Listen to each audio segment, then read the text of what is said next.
Bonjour à toutes et à tous et bienvenue sur Tandem TV. Alors, ils sont généralement taiseux sur leurs activités et se répandent rarement sur les médias. Mais en revanche, ils ont accepté de répondre à nos questions. Bonjour Laurent Journeau et bonjour Michel Benoualid. Vous êtes franc-maçon. Je précise que vous ne parlerez qu'à titre personnel et en aucun cas vous vous présenterez en porte-parole de votre loge et encore moins de votre obédience. Votre loge s'intitule Bereshit et se réunit une fois par mois à Jérusalem. Elle a été initialement créée par la Grande Loge de France en 1999, que vous avez abandonnée il y a 3 ans pour rejoindre la Grande Loge de Jérusalem. Alors la franc-maçonnerie a toujours inspiré, au cours de l'histoire, le secret et l'interdit, peut-être même des fois la secte. Et si en plus vous y associez Israël et les Juifs, cela faisait fantasmer les antisémites et les complotistes de tous bords. Qu'en est-il en réalité? Qu'est-ce que la franc-maçonnerie? Comment est-elle organisée? Comment est-elle née même? Et pourquoi toute cette symbolique et ces rituels lors de vos réunions et cérémonies? Qui veut commencer? Je peux peut-être prendre la parole? Eh bien, je vous en prie, c'est Michel Benoualid.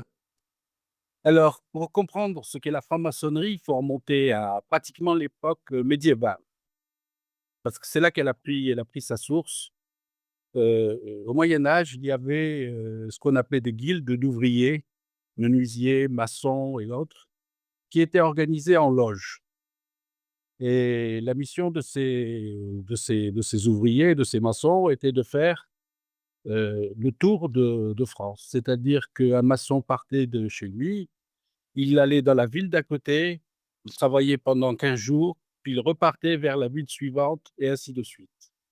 Et ces guildes étaient organisées en de la façon suivante: il y avait, des apprentis, puis ensuite on devenait compagnon et enfin on devenait maître.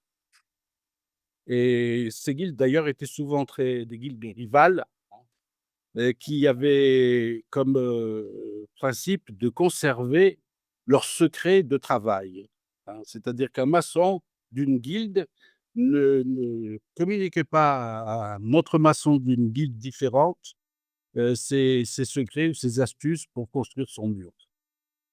C'était comme ça dans tous les métiers du bâtiment. Et à la fin du Moyen Âge, au début de la Renaissance, ces guildes ont commencé à accepter des hommes qui n'étaient pas du tout des hommes du bâtiment, mais qui étaient ce qu'on peut appeler aujourd'hui des intellectuels. Et ceux-ci, on commençait à spéculer intellectuellement sur les symboles qu'utilisaient, ce qu'on appelait les devoirants, c'est-à-dire les gens du métier, les maçons. Et petit à petit s'est développée ainsi une organisation de loges purement spéculative, composée uniquement d'intellectuels, mais qui ont repris toutes les habitudes, notamment le secret, hein, de travail et cetera. Et ces loges se réunissent régulièrement. Alors en réalité, si je comprends bien, Michel et Laurent, vous pourrez réagir, en réalité, tout a commencé vraiment avec des vrais maçons, des Avec constructeurs. Oui, oui, oui. Alors ils étaient maçons ou menuisiers ou, peintres, c'est le mot maçon qui restait, hein, mais c'était au départ des constructeurs. Je comprends. Alors, mais encore une fois, pourquoi après, c'est devenu ce que c'est devenu, une espèce de société presque secrète? Ben, en fait, c'est dû au fait que je m'excuse, je continue, hein, sur l'idée. C'était dû au fait que ces sociétés, de ce qu'on appelait les devoirants, les gens qui travaillaient avec leurs mains, étaient elles-mêmes secrètes et ne communiquaient pas leurs, techniques, d'une obédience à l'autre, et c'est resté sur ce schéma-là. Alors oui, heu, je reviens maintenant, à Laurent. Vous êtes également, franc-maçon comme Michel. Donc, ce qui est étonnant, c'est que ce côté secret, ce côté, presque sectaire, c'est devenu un peu l'image d'Épinal donc de la franc-maçonnerie, en gros. Oui, effectivement, bonjour, William. C'est, l'image d'un petit peu qui est colportée dans la mesure où il n'y a pas de véritable connaissance et maîtrise de la chose.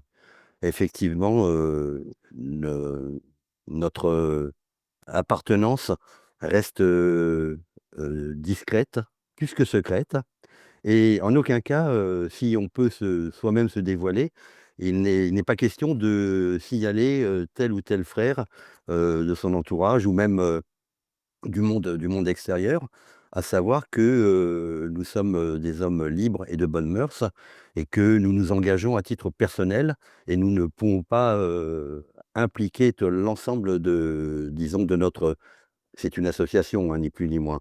Par contre, effectivement, comme l'a dit, Michel, nous reprenons, globalement l'histoire des guides, de opératives de l'époque du Moyen Âge. Mais je voulais rajouter un petit peu, c'est que on va rechercher, l'origine de la franc-maçonnerie bien plus haut, bien plus loin. En amont, on parle de Adam, le premier homme sur terre. On parle aussi du roi de Nemrod, de Salomon, ou des Templiers. Donc en fin de compte, il y a une mythologie qui s'est créée et elle est liée en fin de compte un petit peu avec, ce côté un petit peu très, plutôt mystérieux, mais qui n'est pas du tout mystérieux. À savoir que, maintenant avec internet, on retrouve un petit peu toute la littérature maçonnique et qui fleurit et même globalement, même les rituels de ce qu'on appelle les tenues, c'est-à-dire nos réunions, de francs-maçons. Mais est-il vrai que la première loge maçonnique, répondra qui voudra, aurait été construite à Jérusalem pendant l'édification du temple de Salomon? Moi, c'est du mythe, hein, pour moi, c'est du mythe. Ça fait partie de la mythologie. Ça fait partie de la mythologie. Alors, Ouais. bon, on va aller au-delà de la mythologie, mais alors, tout le monde se pose la question, moi le premier, pourquoi autant d'obédience? Pourquoi autant d'écoles? Pourquoi ça foisonne de partout, de droite, de gauche, je ne sais même pas s'il y a du centre. D'abord, au départ, la franc-maçonnerie était interdite aux juifs, non? Oui, en fait, là, on peut répondre de la façon suivante, par, la petite blague des juifs, un bon juif a 2 synagogues, celle où il va et celle où il ne va pas, hein. Et je pense que c'est pas propre aux juifs, dans toutes les organisations, il y a toujours, à un moment donné, des gens qui se séparent pour former leur propre, organisation et c'est ce qui fait qu'il y a beaucoup de différences, Le Mmh. le gros mouvement de la franc-maçonnerie est né en Angleterre, hein, au Oui. XXe siècle et moi je vais laisser, Laurent continuer. Laurent, oui, il est né en Angleterre, voire même en Écosse, non? Je ne sais plus, Pas vraiment, pas vraiment. C'est beaucoup plus dans les pays anglo-saxons, c'est oui. vrai qu'effectivement, on date, hein. Maintenant, il y a quand même des éléments tangibles. On date, à peu près en 1717, la vraiment la création des premières loges, maçonniques et notamment pas en Écosse, mais à Londres. Hem Et après tout a été, codifié, et il y avait quand même un corpus central qui était unique et au fur et à mesure, comme, vous le disiez, William, il y a eu, la patte de l'homme qui a fait que, chacun a voulu un petit peu, favoriser son ego et créer, des obédiences, différentes, à savoir qu'ils ne se reconnaissaient pas, dans telle ou telle, façon de pratiquer c'est pas une religion, mais pratiquer la maçonnerie. Alors, vous me dites tous les 2 en fait, que la franc-maçonnerie est née en Angleterre. Je vais essayer de revenir vers Israël un petit peu, parce que j'ai lu quelque part que la famille Rothschild anglaise et même Moses Montefiore ont permis de dire que sans la franc-maçonnerie britannique, donc l'origine, il n'y aurait même pas eu d'État d'Israël contemporain. Est-ce que c'est vrai?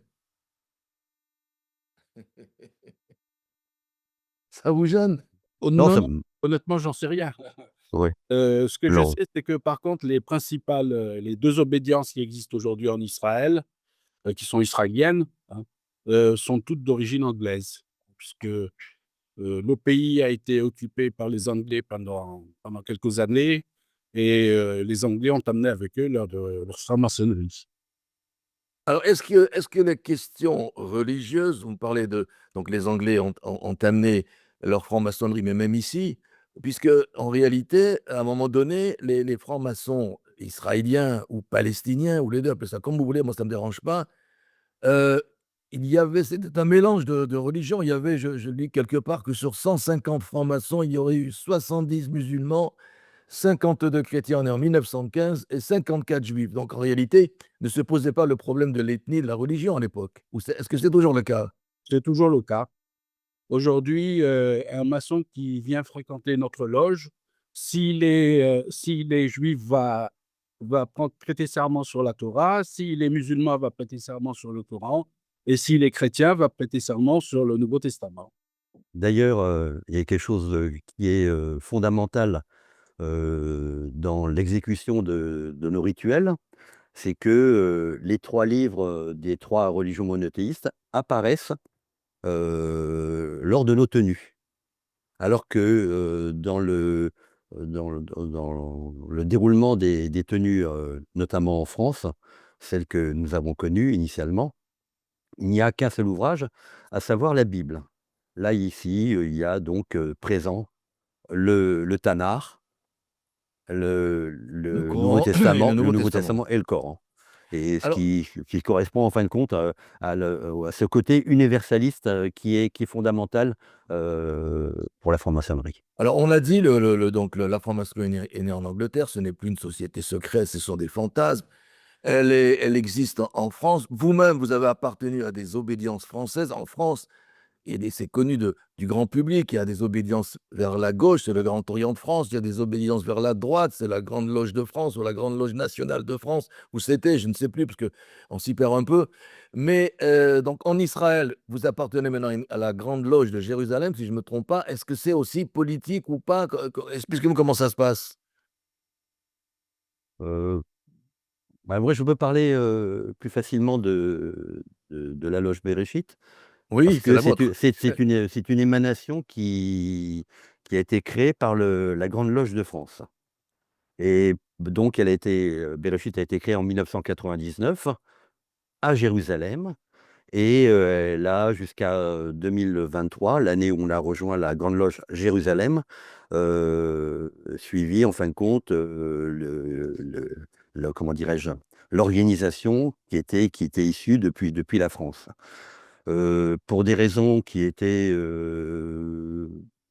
techniques, et aussi par, sorte heu, de désinvestissement de la Grande Loge de France vis-à-vis de notre loge, nous avons considéré qu'étant nous-mêmes israéliens, ayant fait, l'Aliyah depuis la France, et d'autres frères qui étaient uniquement israéliens et qui n'avaient pas fait d'Aliyah, donc qui étaient ressortissants israéliens, il était plus logique d'appartenir à une loge israélienne.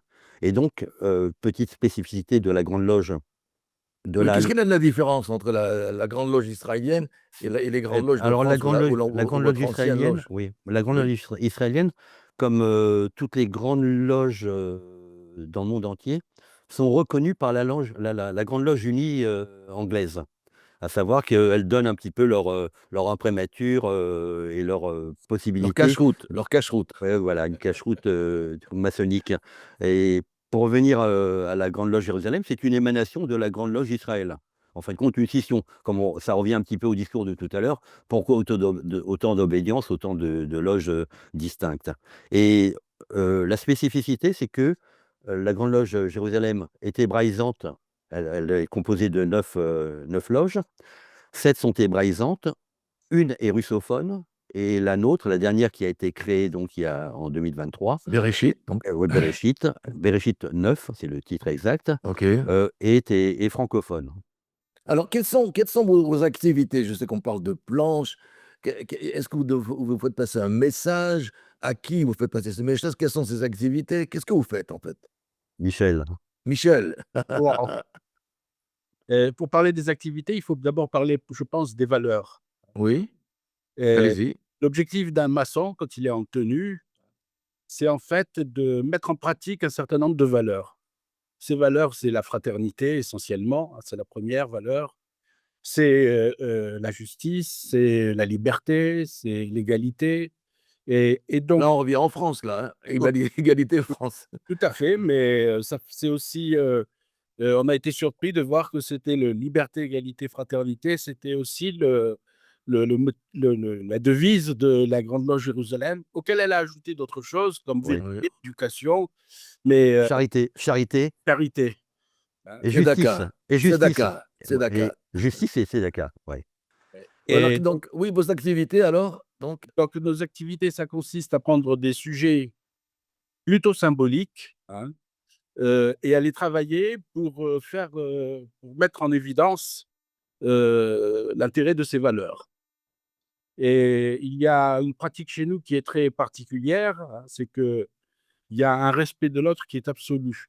C'est-à-dire que lorsque, par exemple, quelqu'un présente une planche, un travail, qu'il a fait sur un de ces sujets, il y a ensuite une session de questions et un maçon qui est dans la tenue peut poser une question sur laquelle il obtient une réponse et il n'y a pas de pile-poule. C'est-à-dire qu'on considère que chacun de bonne foi a donne sa position et il n'est pas question de convaincre ou de forcer l'autre à penser de la même façon que soi. Au contraire, la question principale, c'est de se dire: «Pourquoi il a répondu de telle façon? Qu'est-ce que je peux en tirer? Même si je ne suis pas d'accord. Quelle est la part dans son raisonnement qui peut m'enrichir?» d'accord. et ainsi de suite. Et comment on devient maçon? Est-ce que je peux devenir maçon? Il faut que je fasse une demande par écrit? Il faut que Qu'est-ce qu'il faut que je fasse? Que je sois coopté, Hein. présenté? Comment ça marche? Bah, ça peut être une démarche, personnelle, donc en s'adressant à l'obédience, en demandant, à être admis. À partir de là, heu, il y a des enquêtes qui sont diligentées pour savoir si l'individu De bonnes est mœurs? de bonne mœurs, oui. Parce que, par principe, et ça, c'est très important, les individus, ayant des idéologies extrémistes, qu'ils soient d'extrême droite ou d'extrême gauche, sont totalement interdits.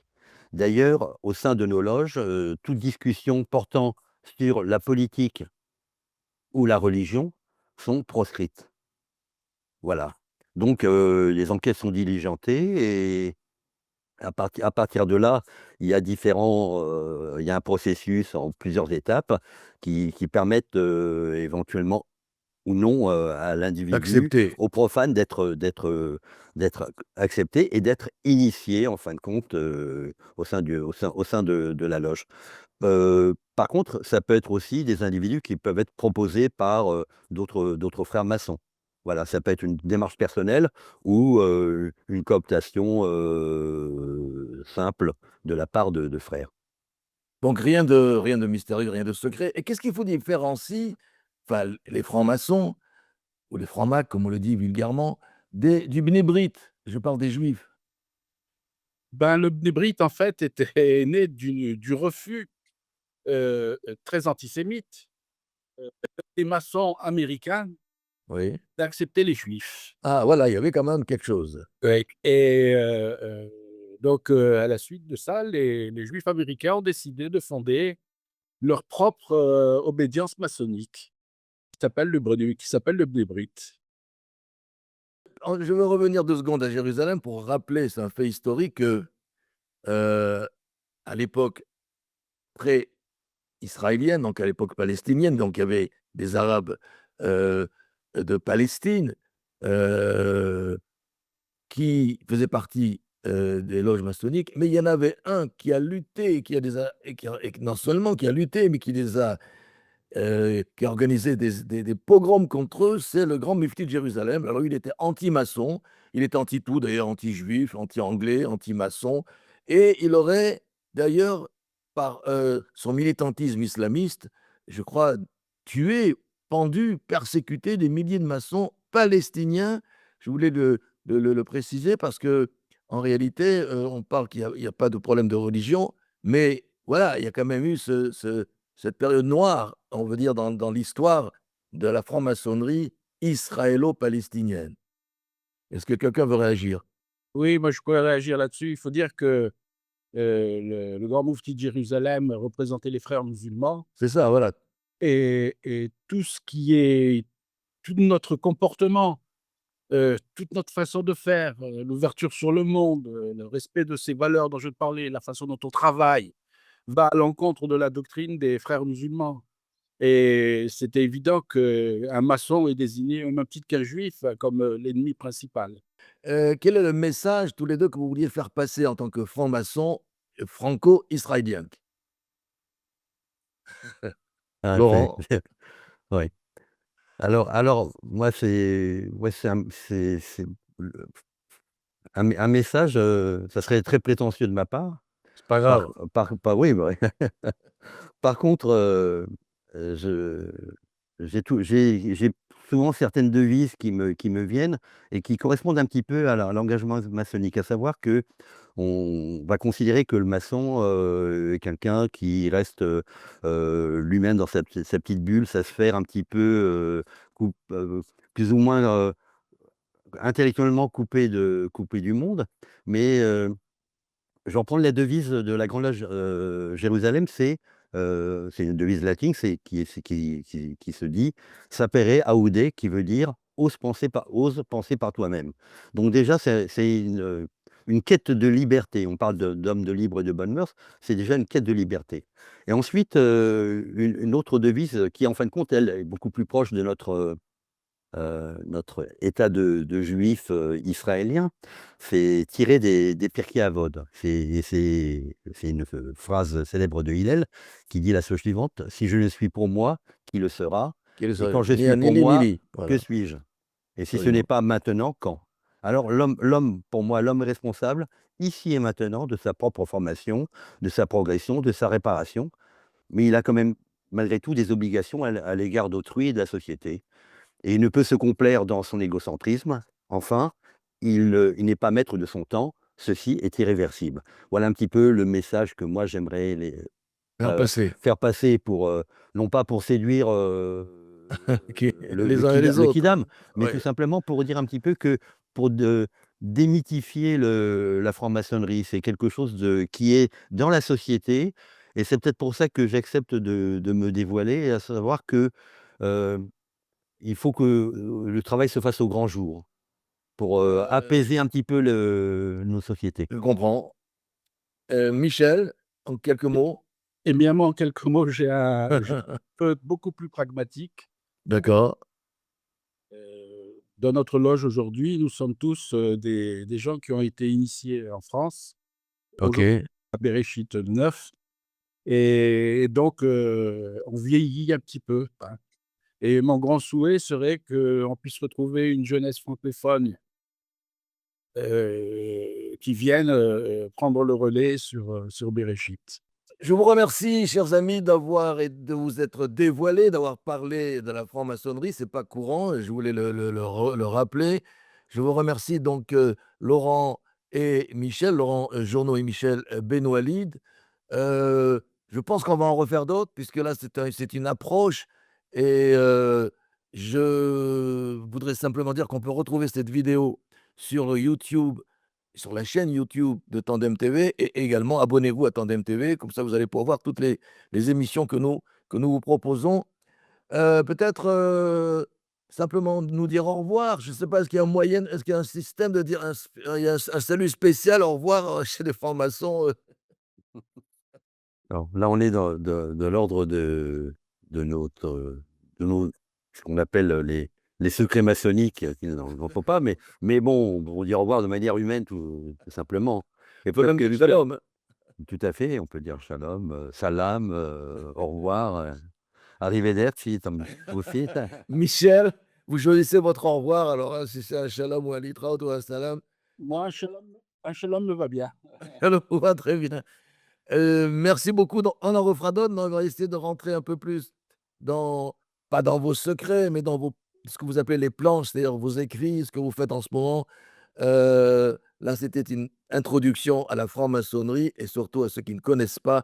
Voilà, ce n'est pas une société secrète, c'est des gens qui peuvent se dévoiler à tout moment. En tout cas, ils le font sur Tandem TV. Merci beaucoup mes amis, à très bientôt. Merci. Au Au revoir. revoir, William. Merci.